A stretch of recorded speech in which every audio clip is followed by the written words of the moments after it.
When you hear the name Jimmy Carter, what comes to mind first is probably the 39th President of the United States of America, elected on November 2nd, 1977.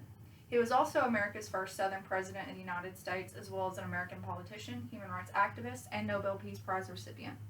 Aside from his political journey, his father, James Earl Carter I, owned a farm supply store, an office building, and over 4,000 acres of farmland located in Archery, Georgia. This initially influenced Jimmy Carter's early life. Jimmy Carter was born on October 1st, 1924, and he grew up on his family's 360-acre farm. At 5 years old, he began selling boiled peanuts in town on Main Street in Plains, Georgia.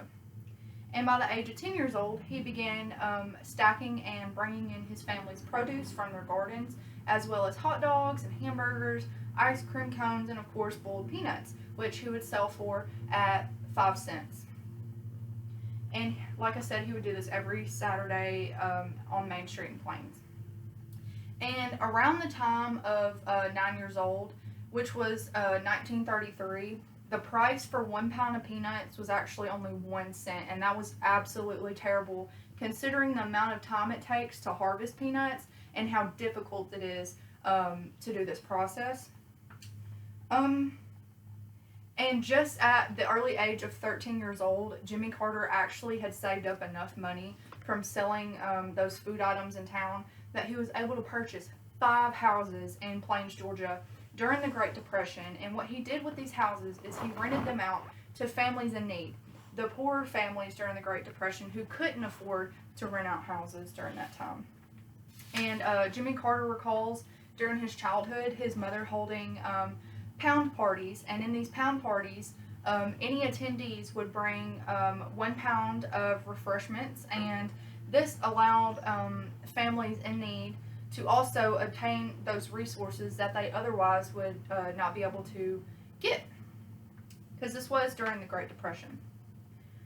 Every day after school, Jimmy Carter would go to his father's warehouse.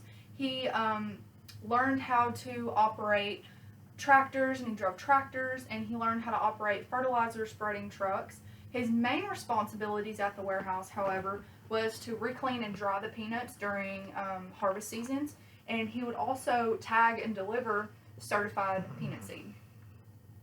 Some of his academic success stories would be that he did graduate high school at only 16 years old. He was a very, very smart man. He was accepted into the Naval Academy at 18 years old in 1943, and he did graduate from the Naval Academy 3 years later in 1946. During his time in the Navy, he took many trips to Washington for duty calls, and this is what got him deeply interested in politics in the first place. However, he was not able to pursue any ideas in politics at the time due to his heavy involvement within the Navy. While he was in the Navy, unfortunately, his father died in 1953 from cancer. This caused Jimmy Carter to return home to Plains, Georgia, and he did take up his father's family business, with which he did name officially Carter's Warehouse. And what he did with the warehouse, he did add some things, and he kept some things that his father had initiated throughout the warehouse. He kept the sale of certified peanut seeds that his father was doing. What he did add, though, was that they started holding fertilizers, corn, and lime in bulk. They also formed a new way of grinding and mixing, and they ginned cotton. Now getting into his political career, Jimmy Carter ran as state senate. He ran for state senate in Georgia in 1962. And at that time, he was a current chairman of the Sumter County school system. And while he was running for state senate, he was running against his most aggressive but friendly competitor in the farm business. And both of those men, his name was Homer Moore, and both of those men did not really have much time to run campaigns and do things to contribute to their political career due to it still being harvest season.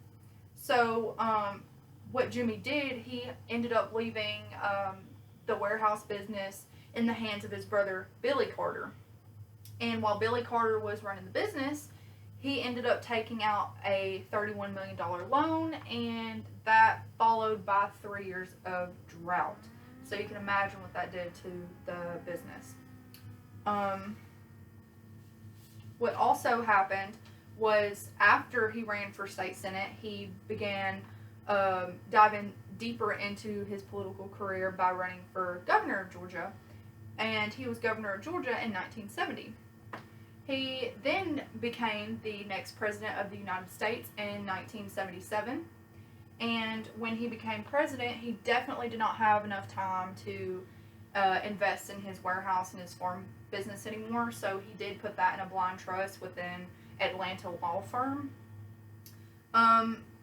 So once he was outran by Ronald Reagan in the 1980 presidential election, Jimmy Carter returned home to Plains with his family, and he was shocked to find out that the warehouse was actually in over $1 million debt, and that was caused by the 3-year drought, and also there was many frequent changes in warehouse management.